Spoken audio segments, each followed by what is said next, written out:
Hey, what's going on, guys, and welcome to my YouTube channel. Today I want to cover a strategy that I don't think many people, really go after. I get a lot of questions, a lot of DMs, specifically about Julian. How do I know what market has the best buyers? How do I know which market is a good market? How do I know which market is a hot market? And so today, what I'm going to do is show you exactly how you can do this, how you can choose a market that is hot. You can break it down by the best zip codes. So I'm going to get very, very specific on helping everyone today, step by step instruction, how you can find the best county and the best zip codes where people are actually buying properties cash. So pay very, very close attention. So I want you to go here, guys. I want you to go to listsource.com, listsource.com. And now this is going to be, you have to create an account. You can get a free account. So don't pay anything. It's going to be totally free. And what you want to do is create your own list. And we're going to look for, again, people who are buying properties cash and specific zip codes. So I want you to go to create your own list. And my camera is lagging behind for some reason, but you get the drill. Just follow along step by step. Going to go to create your own list. It's going to bring you up to this screen here. And now what you're going to do is choose, you're going to go down to select criteria. I want you to choose by county. Now, this is where you can get, specific on which state, which county you want to go into. Let's say, let's say I want to choose, let's say I'm in North Carolina, or I want to look at North Carolina's market. North Carolina. Now, this is where you want to choose a specific county, that you want to go into. It could be a bigger city, could be a smaller city. This is going to be up to you. Let's say I'm going to go into a bigger city in North Carolina. Let's say I want to choose Charlotte, right? And Charlotte is in Mecklenburg County, right? Let's see what Mecklenburg County has right here. Let's add Mecklenburg County over here. And now we're going to build our list. So we can see right now that Mecklenburg County has 305 properties already. Right, that doesn't mean those are all cash transactions. Those are just the properties in Mecklenburg County. All right, so the next thing we're going to do, we're going to go over to these tabs at the top. These tabs here, geography, mortgage, property, demographics, foreclosure, and options. We're going to go to the property tab. This is where you're going to spend a lot of your time here. So what I want you to do is select criteria, and I want you to go down to equity percentage. Now think about this. If someone has bought a property cash, they're going to be 100% equity. They're going to own that property right out. They aren't going to owe any mortgages on. It's going to be a specific cash transaction, meaning they're going to own everything outright. So that's 100% equity. So think about this. So what we want to do is go from 99 to 100% equity. And the reason I do that, I want to, 99 isn't always, 100 is always accurate, but I want to go from 99% equity to 100% equity. We could do 100 to 100, but I want to go to 99% equity, just to leave a little bit of playing room in there. Now we're going to add it. As you can see, that number dropped dramatically. It dropped drastically. So now we're down to 23,556 properties that are owned, that were purchased with 100% equity. But we want to filter a little bit more, right? Again, remember we're looking for cash purchases in Mecklenburg County, right? So we already chosen percent equity. Now we want to go to the last market sale date. Last market sale date. Think about this. We want properties that were sold within the last 6 months to a year to see exactly how many properties were purchased cash in the last 6 months to a year. So what I recommend you do is this. Let's just go back to last year, just to get a little more, data on it. So it's going from March 4th, 2020 to March 4th, 2021, which is today's date. Right? Now look at this. From 23,000 to 2,200 properties were purchased cash within the last year. Right? let's filter a little bit more, guys. Let's go down a little bit more. What I want you to go to is going to go to property type. We want to look for townhomes. We want to look for duplex, and I'm going to go single family only, right? So these are single family residential properties.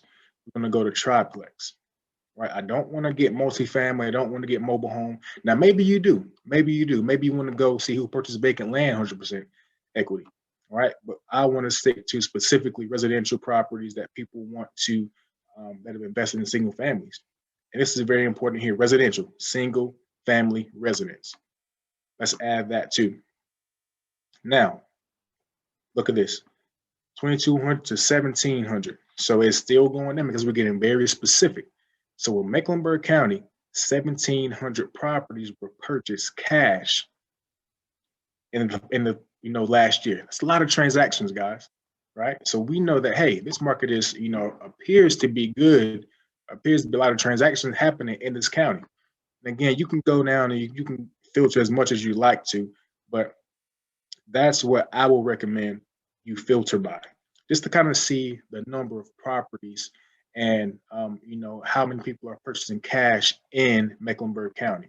So again, we want to look at the equity percentage, which is going to be 100% equity. It's not 99% equity, right?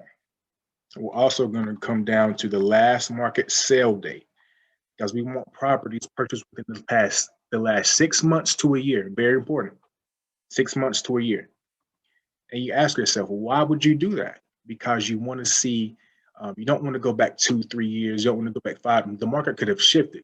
So we want to focus our sights on the past year and, sooner. So that's why we do that. And also the property type. So once we get that filtered out, we now know exactly how many properties were purchased cash. Now, within this number here, some of these properties could have been purchased as a personal residence. Some of these could have been investments. So now we want to break these apart to see how many people purchase these as investment homes, right? As an investment, not as a personal, but as an investment. So now I want you to come over here. I want you to go to options, the options tab, owner occupied status. We want to go to absentee owned. For those of you who don't know what absentee owned is, absentee owner means the person purchased the property, but they live in a different location.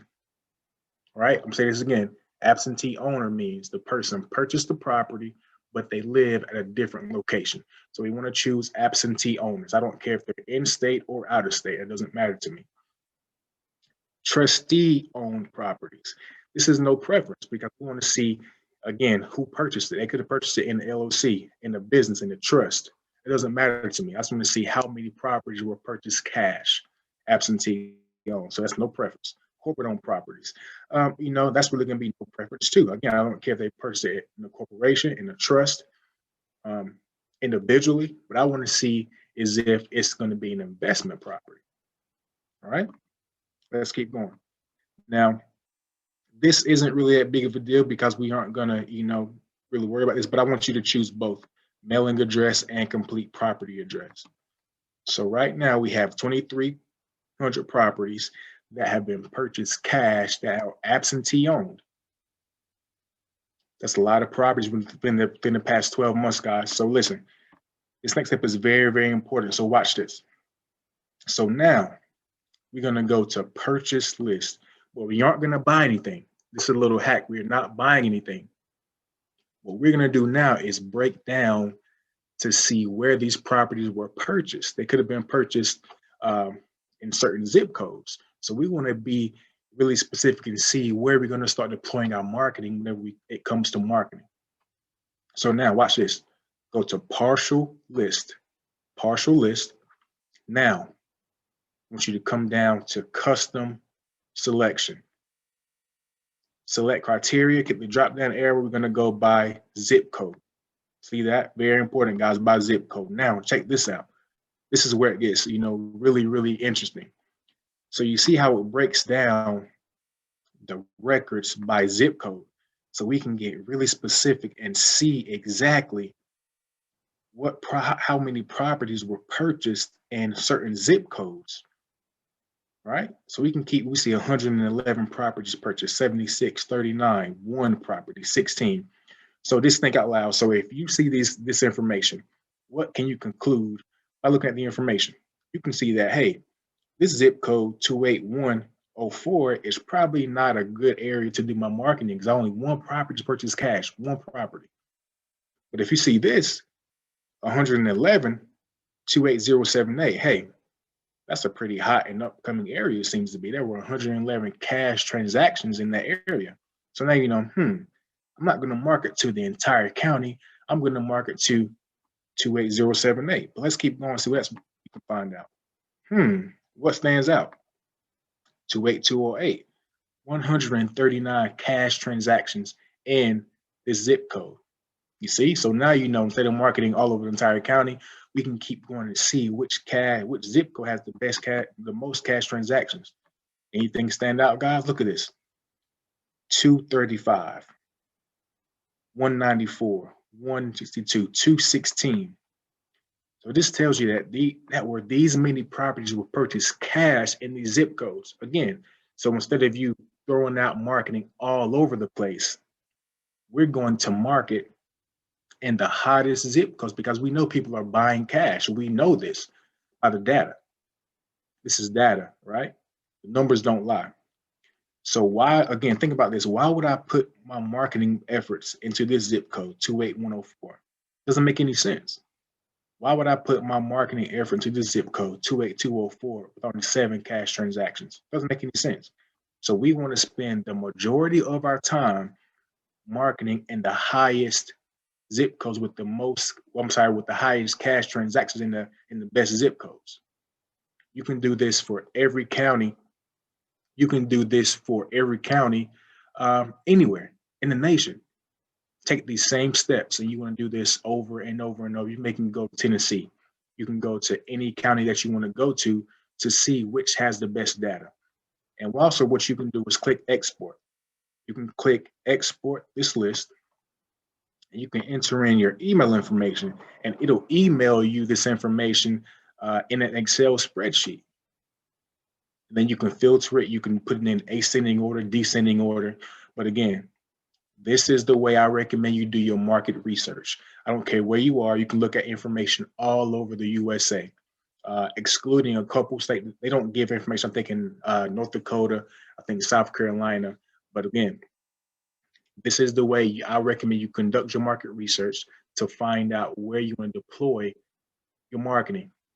Be very specific, very, very specific. And I guarantee you do this, you will get, the most bang for your buck whenever you want to scale, whenever you want to do something virtually, whenever you want to, just check out, how market has shifted because of Corona or because of, the mask mandates. You can see the data. And if you want to go into this market, go into that market, it's here in front of your face. So guys, listen, if you've gotten value from this video, if I've helped you in any way, remember this, listen, I want you to like this video, subscribe, send it to a friend. This information can help anybody. So again, thank you for coming on, and I look forward to talking to you guys next time. Thank you.